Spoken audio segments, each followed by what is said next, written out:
વદ પક્ષની 14મી તિથિના દિવસે લેવાતું વ્રત મહાશિવરાત્રિના વ્રતની કથા, જે દિવસે ભગવાન મહાદેવની પૂજાનું ખાસ વિધાન બતાવવામાં આવ્યું છે. કારણ કે મહાશિવરાત્રિની મધ્યરાત્રિએ ભગવાન ભોળાનાથ શિવલિંગના રૂપમાં કરોડો સૂર્ય સમાન તેજસ્વી કાંતિવાળા લિંગના સ્વરૂપે પ્રગટ થયેલા હતા. માટે આ દિવસને અને આ રાત્રિને મહાશિવરાત્રિ કહેવાય છે. રાત્રિનો ઉત્સવ છે.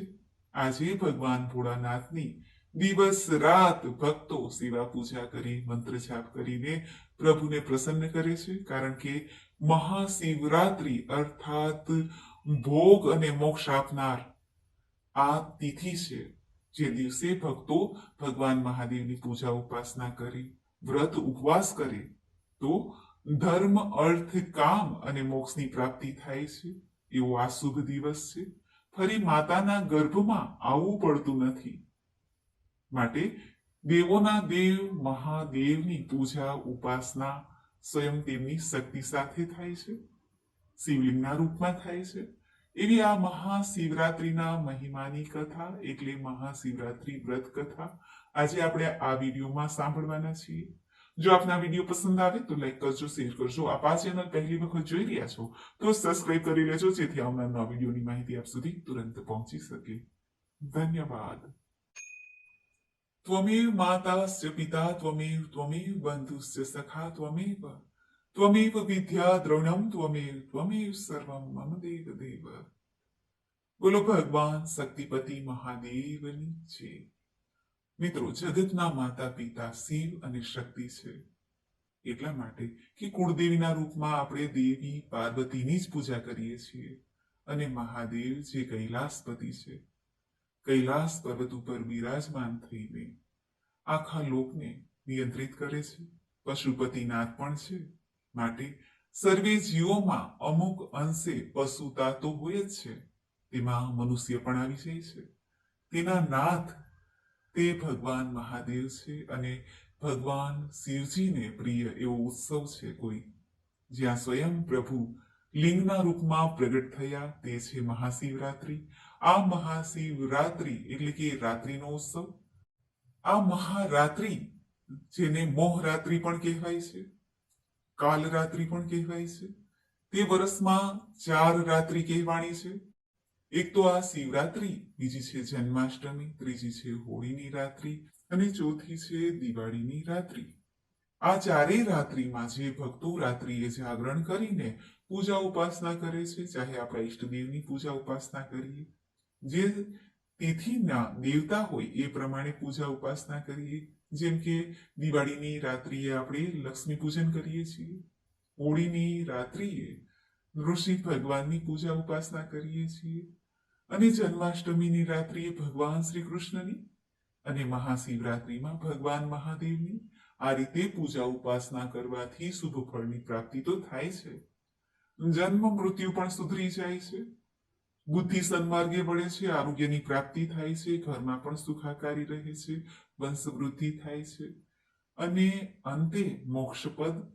માટે શિવરાત્રિનો ઉત્સવ તે આખા દેશમાં ધામે ધૂમેથી મનાવાય છે, ત્યાં સુધી કે જ્યાં જ્યાં જ્યોતિર્લિંગ સ્વરૂપે સ્વયં ભગવાન મહાદેવ જ્યોતિ સ્વરૂપ બિરાજમાન થયેલા છે, ત્યાં તો મહા ઉત્સવ આરતીનું આયોજન પણ થશે. ભક્તો ત્યાં દર્શન કરીને લાવો લેશે.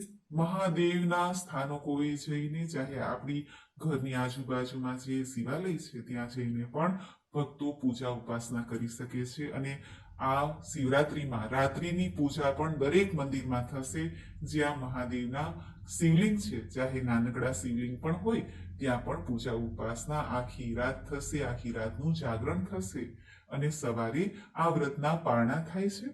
હવે આપણે જાણી લઈએ કે શિવલિંગ એટલે શું. શિવલિંગ તે દિવ્ય જ્યોતિ સ્વરૂપ છે.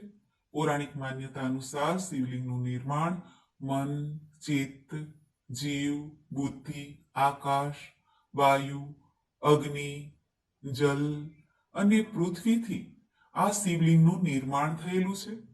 શિવલિંગ આખા બ્રહ્માંડનું પ્રતીક છે. કહેવાય છે કે સંસારમાં શિવલિંગની ઉત્પત્તિ સૌથી પહેલા થઈ હતી. શિવલિંગની પૂજાનું એટલા માટે પણ આજે વિશેષ મહત્વ છે, કારણ કે શિવલિંગનો જન્મોત્સવ પણ મનાવાય છે. આજે જ શિવલિંગ પ્રગટ થયા હતા, જે શિવલિંગના રૂપમાં મહાદેવ પધાર્યા અને ભક્તોની તમામ મનોકામના પૂરી કરી. શિવલિંગની ઉત્પત્તિ કથા પણ નિરાળી છે. વેદોમાં શિવલિંગની પૂજાના રહસ્યને બતાવવામાં આવ્યું છે અને શિવ મહાપુરાણમાં પણ નંદીશ્વર દ્વારા આ શિવલિંગના રહસ્યને બતાવવામાં આવ્યું છે. એ કથા અનુસાર એકવાર બ્રહ્માજી અને ભગવાન વિષ્ણુની વચ્ચે શ્રેષ્ઠ કોણ છે તેનો વિવાદ ચાલ્યો. જે બાદ દેવતાઓ શિવજીની પાસે ગયા અને દેવતાઓએ શિવજીને આગ્રહ કર્યો કે પરમપિતા બ્રહ્માજી અને ભગવાન શ્રી હરિ વિષ્ણુની વચ્ચે જે વિવાદ છે તેનો અંત લાવે. શિવજીએ વિવાદનો અંત લાવવા માટે પોતે સ્વયં અગ્નિ સ્તંભના રૂપમાં પ્રગટ થયા અને સ્તંભમાં આદિ કે અંતનું ખબર જ ન પડે એ રીતે ભગવાન મહાદેવે પોતાનું વિશાળ કાય લિંગ પ્રગટ કર્યું. આવી રીતે અચાનક શિવલિંગ પ્રગટ થતા આકાશમાં વીજળી ચમકી.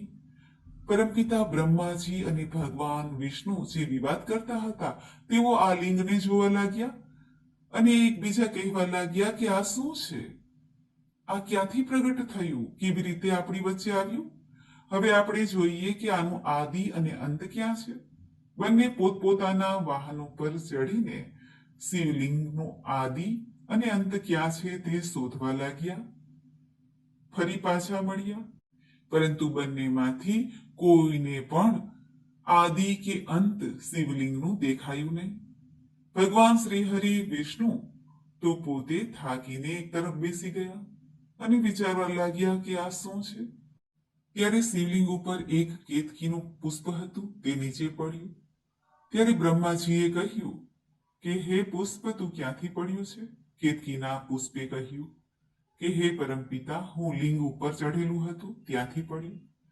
ત્યારે બ્રહ્માજીએ વિચાર્યું કે હું પણ ભગવાન શ્રી હરિની જેમ જો બેસી ગયો તો હું તેનાથી સર્વશ્રેષ્ઠ મનાઈશ નહીં, અને શ્રી હરિથી સર્વશ્રેષ્ઠ ગણાવું હોય તો હું આ કેતકીના પુષ્પ દ્વારા કહી શકીશ કે મને શિવલિંગનો આદિ ખ્યાલ આવી ગયો છે.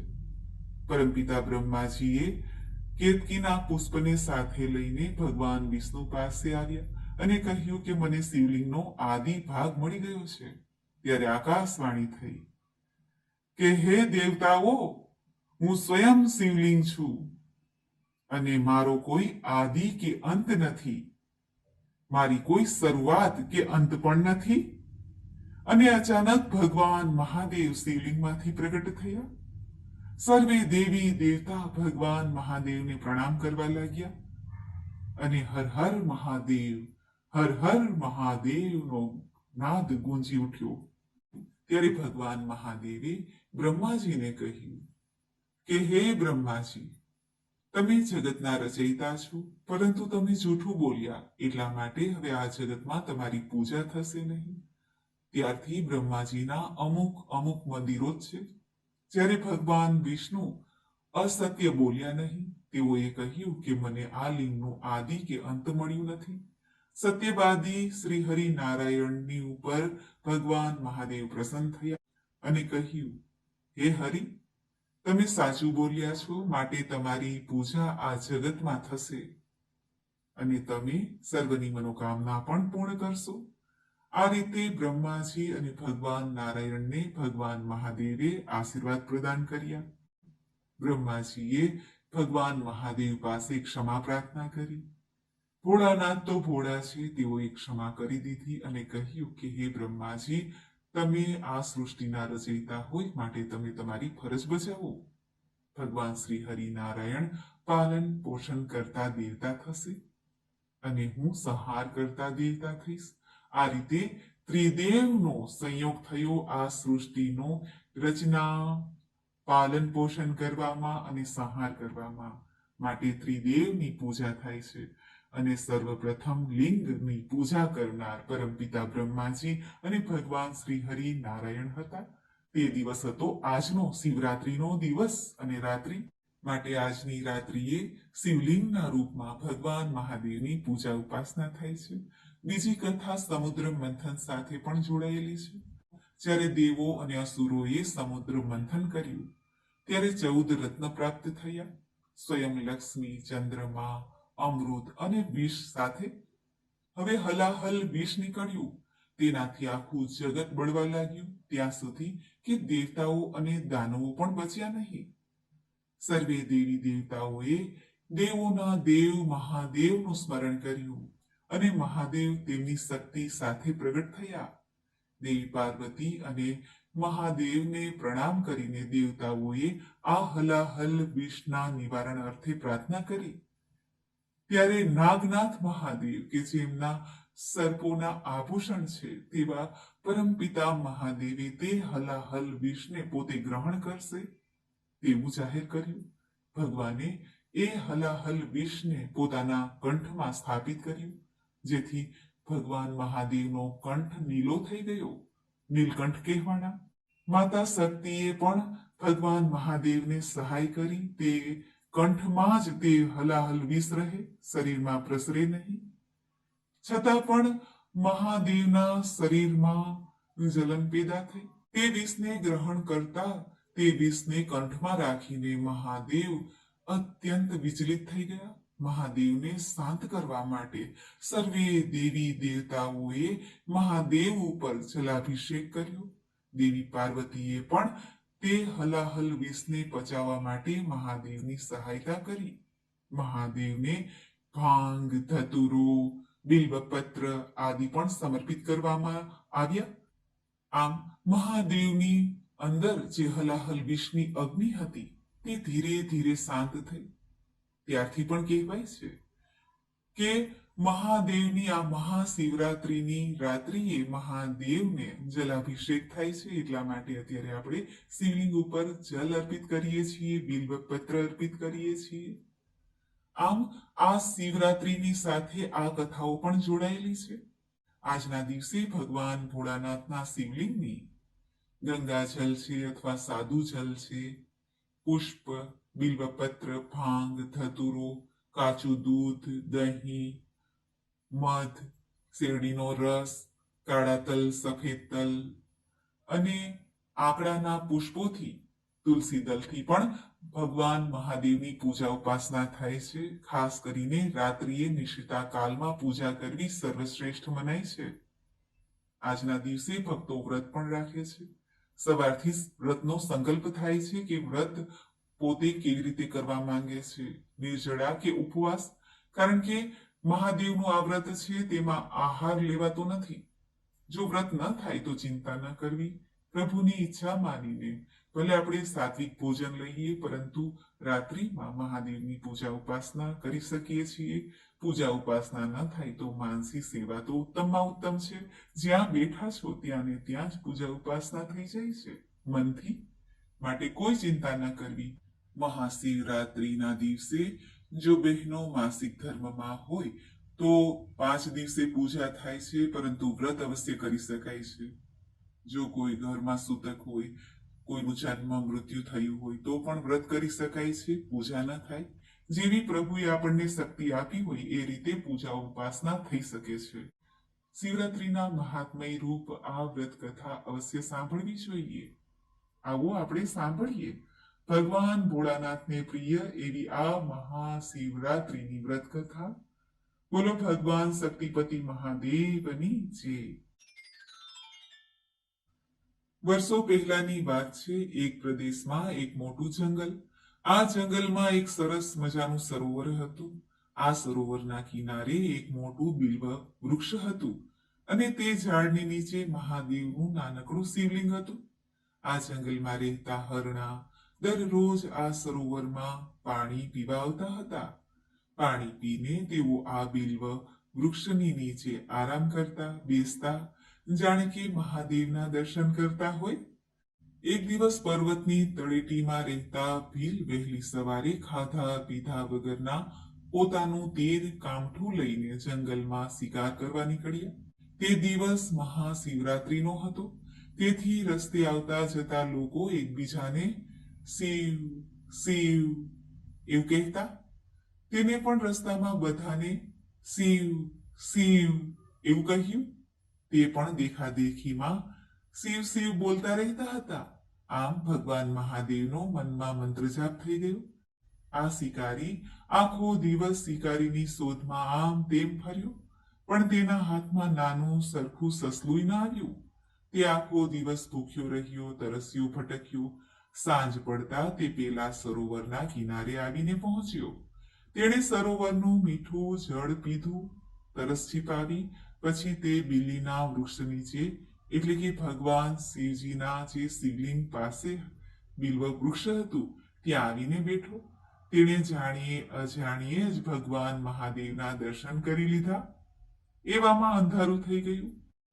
ત્યારે તેણે ઝાડ પર રાતવાસો કરવાનું વિચાર્યું. તે બિલ્વ વૃક્ષની ઉપર ચડી ગયું. કદાચ રાતના કોઈ જાનવર આવે સરોવરે પાણી પીવા તો તેનો સહેલાઈથી શિકાર કરી શકાય, આવું વિચારીને તે બિલ્વ વૃક્ષો ઉપર બેઠો બેઠો રાહ જોતો રહ્યો.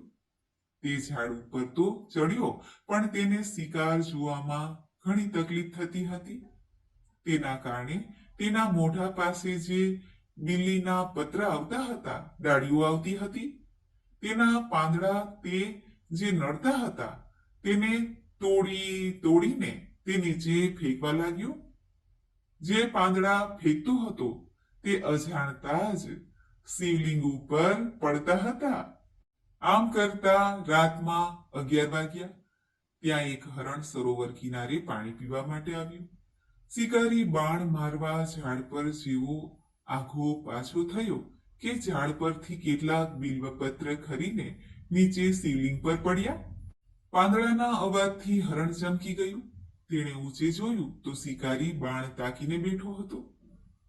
આથી હરણે આર્દ્ર સ્વરે કહ્યું, હે શિકારી, તમે હમણાં તીર છોડતા નહીં. પહેલા મને એકવાર મારા ઘેરે જઈને મારા બાળ બચ્ચાને મળી આવવા દો. પછી તમે ખુશીથી મને મારજો. મને કોઈ વાંધો નથી. આ સાંભળીને શિકારી હસ્યો અને બોલ્યો, વાહ રે હરણ વાહ! તે મને તારા જેવો ભોળો અને મૂર્ખ ધારી લીધો છે કે શું? હું તારી વાતથી છેતરાઈ જઈશ નહીં અને હાથમાં આવેલો શિકાર છોડી દઈશ નહીં. મારે ઘેરે પણ મારા બાળ બચ્ચા ભૂખ્યા સૂતા હશે. ત્યારે હરણ ફરી બોલ્યો, અરે ભાઈ શિકારી, તું જરાક મારી પર વિશ્વાસ રાખ. હું મારી જિંદગીમાં કોઈ દિવસ જૂઠું બોલ્યો નથી અને બોલીશ પણ નહીં. સૌને સૌના બાળ બચ્ચા ઉપર હેત હોય છે, માટે તું મારી આટલી માંગણી માન્ય રાખ. સવાર થતા હું પાછો આવી જઈશ. હરણની દયા ભરેલી વાણી સાંભળીને શિકારીને પણ દયા આવી. તેણે હરણને ઘેરે જવાની રજા આપતા કહ્યું, જો હરણ, હું તને તારા બચ્ચાની દયા ખાઈને જવા દઉં છું, પણ તું મારી સાથે વિશ્વાસઘાત કરતો નહીં. સવાર થતા તું જલ્દીથી પાછો આવી જજે. ત્યારે ભલે ભાઈ કહીને હરણ તો રાજી રાજી થતું ઘેરે ચાલ્યું. થોડી વાર બાદ ત્યાં એક હરણી પાણી પીવા આવી. તેણે પણ શિકારીને બાણ મારવા જતા રોક્યો અને શિકારીને કહ્યું, મને મારા બાળ બચ્ચાને મળી આવવા દો, પછી તું મને ખુશીથી મારજે. હરણીએ પણ શિકારીને ખૂબ કાલાવાલા કર્યા, એટલે શિકારીએ તેને પાછા આવવાનું વચન આપી જવા દીધી. શિકારી બંને હરણ અને હરણીની રાહ જોતો બેસી રહ્યો. તે ઝાડ ઉપર સમય પસાર કરવા માટે બિલીના પાન તોડીને નીચે નાખતો હતો. આ બધા બિલ્વપત્ર નીચે રહેલા શિવલિંગ ઉપર ચડતા હતા. આમ અજાણપણે શિવજીની પૂજા તે કરી રહ્યો હતો. હરણ હરણી ઘેરે જઈને પોતાના બચ્ચાને ભેટ્યા અને સગા વહાલાઓને પણ મળ્યા. પછી તેમણે બધાને શિકારીની વાત કરી. સવાર થવાને થોડી વાર હતી. હરણ હરણી તે શિકારીની પાસે જવા તૈયાર થયા. ત્યારે તેના બચ્ચા અને સગા વહાલા પણ બોલ્યા, અમે પણ તમને એકલા મરવા નહીં દઈએ. મરીશું તો આપણે બધા સાથે જ. ભલે શિકારી અમને પણ તમારી સાથે મારી નાખે. આમ કહીને બધા હરણ અને હરણી શિકારી પાસે ચાલી નીકળ્યા. થોડી વારમાં ટોળું સરોવર કિનારે આવી પહોંચ્યું. શિકારી તો હરણનું મોટું ટોળું જોઈને નવાઈ પામ્યો કે મેં તો 2 જ હરણને જવા દીધા હતા, અહીં તો કેટલા બધા આવ્યા છે. શિકારી ઝાડ પરથી નીચે ઉતર્યા અને હરણાઓની પાસે આવ્યા. ત્યારે હરણા બોલ્યા, હે ભાઈ શિકારી, અમે અમારી શરત પ્રમાણે અહીં આવી ગયા છીએ. હવે તું અમને મારી શકે છે. ત્યારે શિકારી બોલ્યો, મેં તો હરણ હરણીનો શિકાર કરવાનું કહ્યું હતું, તમે બધા કેમ આવ્યા છો? ત્યારે બચ્ચા બોલ્યા, શિકારી, અમે અમારા માતા પિતા વગર જીવી શકીશું નહીં. તેના કરતા તું અમને પણ મારી નાખ, જેથી તારા બાળકોની ભૂખ સંતોષાશે. બચ્ચાઓની વાત સાંભળીને શિકારી ગળગળો થઈ ગયો. શિકારીએ વિચાર્યું કે આવા સતવાદી અને વચનને ખાતર મરવા તૈયાર થયેલાને મરવા કેમ દેવાય. આમ વિચારીને શિકારીએ હરણાને છોડી દીધા અને મનોમન પ્રતિજ્ઞા કરી કે આજથી હું કોઈ મૂંગા પ્રાણીને મારીશ નહીં. હરણાઓએ પણ શિકારીને મુખ આશીર્વાદ આપ્યા, મનોમન આશીર્વાદ આપ્યા. તે જ વખતે આકાશમાંથી એક દેવ વિમાન ઉતર્યું અને તેમાં બેઠેલ દેવદૂતે શિકારીને કહ્યું, હે શિકારી, તે જાણીએ અજાણીએ શિવરાત્રીનો ઉપવાસ કર્યો છે, ભગવાન શિવશંકરને બિલ્વપત્ર ચઢાવ્યા છે અને હરણાઓને જીવનદાન આપ્યું છે, એટલે તને તારા વ્રતનું પૂર્ણ ફળ મળી ગયું છે. હવે તું શિવલોકમાં વસવાનો અધિકારી બની ગયો છે. વળી તારા પુણ્ય બળે હરણા પણ સાપમાંથી મુક્ત બન્યા છે. એટલે હું તને અને આ હરણાઓને શિવલોકમાં લઈ જવા માટે આવ્યો છું. તમે સૌ ચાલો. આ સાંભળીને શિકારી અને બધા હરણા વિમાનમાં ચડી બેઠા અને વિમાન શિવલોકમાં જઈ પહોંચ્યું. આમ શિકારીને શિવરાત્રીની શિવ પૂજાને કારણે જે જાણે અજાણે થઈ હતી તેના કારણે પણ શિવલોક ધામની પ્રાપ્તિ થઈ. હરણાઓને પણ આ શિવરાત્રીમાં પુણ્ય ફળ પ્રાપ્ત થયું, શિવલોક ધામની પ્રાપ્તિ થઈ. હે મહાદેવજી, જેમ મહાશિવરાત્રીનું વ્રત શિકારી અને હરણાઓને ફળ્યું, તેમ આ વ્રત કરનાર, કથા કહેનાર, કથા સાંભળનાર, આપની આજની રાત્રિએ પૂજા કરનાર સૌને પ્રાપ્ત થાય, સૌને ફળજો. બોલો ભગવાન શક્તિપતિ મહાદેવની જય. તો મિત્રો, આપણે સાંભળી મહાશિવરાત્રીની વ્રત કથા. કહેવાય છે કે જે 14ની તિથિ છે તે મહાદેવને અત્યંત પ્રિય છે. એમાંય ખાસ કરીને જે પણ મહિનામાં વદ પક્ષની 14ની તિથિ આવે છે ત્યારે મહાદેવની પૂજા ઉપાસના તેમની શક્તિ સાથે કરાય છે. તેવો મહિમા તો શાસ્ત્રોમાં પણ કહેવાનો છે. અને દરેક માસની આ 14ની જે વદ પક્ષની રાત્રિ હોય છે તેને શિવરાત્રી જ કહેવાય છે. પરંતુ મહામાસની શિવરાત્રી તે વર્ષભરની મોટી મહાશિવરાત્રી કહેવાય છે. આ શિવરાત્રીમાં શિવ પાર્વતીની પૂજાનું વ્રત પણ થાય છે. તે વ્રત અનુસાર પૂર્વકાળની વાત છે, સૌમ્યનગરમાં સામ નામના રાજા રાજ્ય કરતા હતા. આ રાજા અને તેની પ્રજા ધર્મપરાયણ હતી. નગરમાં ઈષ્ટદેવ સોમેશ્વર ભગવાન મહાદેવની પૂજા ઉપાસના થતી રહેતી હતી. આ નગરમાં એક સોમ શર્મા નામના બ્રાહ્મણ રહેતા હતા. તે વેદ વગેરે સર્વ શાસ્ત્રોમાં પારંગત હતા. તેમની પત્ની પણ પવિત્ર અને ધર્મનિષ્ઠ હતી. સોમ શર્મા દરરોજ સવારે ભિક્ષા માંગી લાવતા. ભિક્ષા જે કાંઈ મળે તેમાંથી તેમનું ગુજરાન ચલાવતા. તેઓ કદી સંગ્રહ વૃત્તિ કરતા નહીં. પતિ પત્ની આખો દિવસ પ્રભુ ભજન કર્યા કરતા હતા. એકવાર સતત 15 દિવસ સુધી સોમ શર્માને ખાવા પૂરતું અનાજ ન મળ્યું. ત્યારે તેઓ વિચારતા કે પોતાને એટલું અનાજ મળતું નથી, ત્યારે પોતે દાન કેવી રીતે કરશે. પતિ પત્ની ખૂબ જ મૂંઝાણા. દરિદ્રતા દૂર થાય એ માટે સોમ શર્મા બ્રાહ્મણે ભગવાન મહાદેવની આરાધના કરવાનું વિચાર્યું. તેઓ જંગલમાં ગયા. ઘટાદાર વૃક્ષ નીચે બેસીને ભોળાનાથની પૂજા આરાધના કરવા લાગ્યા. ભગવાન શિવ તેમની પર પ્રસન્ન થયા. સોમ શર્માને બ્રાહ્મણ બેસે દર્શન આપ્યા અને કહ્યું, હે બ્રાહ્મણ, તું શા માટે દુઃખી છે? ત્યારે સોમ શર્માએ આ શિવરૂપ બ્રાહ્મણને કહ્યું, હે પ્રભુ, હું ખૂબ જ ગરીબ છું, તેથી હું કોઈને દાન કરી શકતો નથી. મારી દાન કરવાની ઈચ્છા પૂરી થતી નથી. ત્યારે બ્રાહ્મણ સ્વરૂપ આવેલા મહાદેવજી બોલ્યા, હે બ્રાહ્મણ, તું શિવ પાર્વતીનું વ્રત કર, જે 14ની તિથિએ થાય છે. આ 14ની તિથિએ શિવ પાર્વતીની પૂજા ઉપાસના કરીને મનુષ્ય ધન ધાન્ય સુખ સંપત્તિ પ્રાપ્ત કરી શકે છે. અને તારી દાન દેવાની જે ઈચ્છા છે તે પણ પૂરી થશે. આમ કહીને મહાદેવજીએ તેને શિવ પાર્વતીના પૂજનની વિધિ બતાવી. સોમસરમાં બ્રાહ્મણે પ્રસન્ન થઈને પોતાને ઘેરે જઈને તેમની પત્નીને બધી વાત કરી. બ્રાહ્મણે 14ની તિથિએ શિવ પાર્વતીનું પૂજન કર્યું. બિલ્વપત્ર, ભાંગ, ધતુરો, ગંગાજલ, કાચું દૂધ અને જે કાંઈ પુષ્પ મળે, ફલ મળે તેનાથી તેને શિવલિંગની પૂજા કરી. તેના પ્રભાવથી તેના જીવનમાં ધન ધાન્ય સુખ સંપત્તિ પ્રાપ્ત થયા.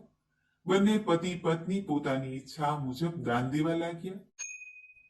કહેવાય છે કે ભગવાન શ્રી હરિનારાયણે ભગવાન શિવજીને પ્રસન્ન કરવા માટે 1000 કમલ પુષ્પોથી, ત્યાં સુધી કે કમલ પુષ્પ એક ઘટ્યું ત્યારે પોતાના જે કમળ નેત્ર છે તે એક નેત્ર ચઢાવીને શિવજીની પૂજા કરી હતી, શિવલિંગની પૂજા કરી હતી. અને ત્યારે ભગવાન શિવજી પ્રસન્ન થયા. ભગવાન શ્રી હરિનારાયણને વરદાન પ્રાપ્ત થયું, સુદર્શન ચક્ર પ્રદાન કર્યું. આ રીતે મહાશિવરાત્રી પર ભગવાન ભોળાનાથના શિવલિંગની જે ભક્તો ઉપાસના કરે છે, પૂજન કરે છે, વ્રત રાખે છે, તેની તમામ મનોકામના પૂર્ણ થાય છે અને જીવનમાં 4 પદાર્થની પ્રાપ્તિ થાય છે: ધર્મ, અર્થ, કામ અને મોક્ષ. એવું છે આ મહાશિવરાત્રીનું વ્રત. મિત્રો, મને આશા છે કે આપને આ વિડીયો જરૂર પસંદ આવ્યો હશે. ભગવાન મહાદેવનું આપણે ધ્યાન કરીને પ્રાર્થના કરીએ. વંદે શંભુ ઉમાપતિમ સુરગુરુમ વંદે જગત કારણમ વંદે પન્નગ ભૂષણમ મૃગધરમ વંદે પશુનામ પતિમ વંદે સૂર્ય શશાંક વિહગનયનમ વંદે મુકુંદમ પ્રિયમ વંદે ભક્તજનાશ્રયમ ચ વરદમ વંદે શિવમ શંકરમ.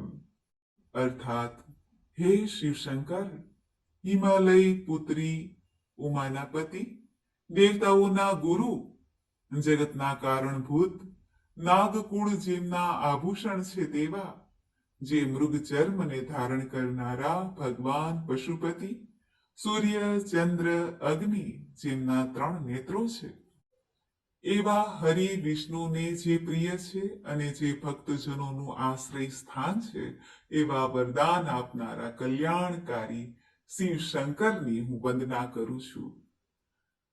બોલો નમઃ પાર્વતી પતયે. હર હર મહાદેવ હર. મિત્રો, મને સાંભળવા માટે ધન્યવાદ. આપ સૌને મારા જય શ્રી કૃષ્ણ.